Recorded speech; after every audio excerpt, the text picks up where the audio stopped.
রাস্তার মাপ যদি গেলে মাঝখানে হয়, কার বাড়ি ভাঙবে আর না ভাঙবে, আমাদের কথা রাস্তার দরকার। রাস্তা আমরা চাই, এই রাস্তা পূর্ণাঙ্গ হোক, জনগণ হাঁটুক। আমার জায়গা না কার জায়গা এটা দেখার বিষয় নাই। আর রাস্তায় যদি গাছ পড়ে থাকে তার যথাযথ আমি বিচার চাই, এটা আমার দাবি। কারণ বাবুস্তু জমিতেই গাছছি, এখন আমরা সেই অনুযায়ী গাছটা বিক্রিও করছি।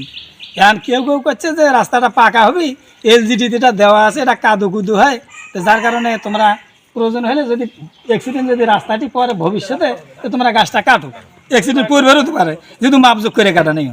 তখন পরবর্তীতে আমরা গাছ কাটিয়ে ব্যাপারীকেও দিছি,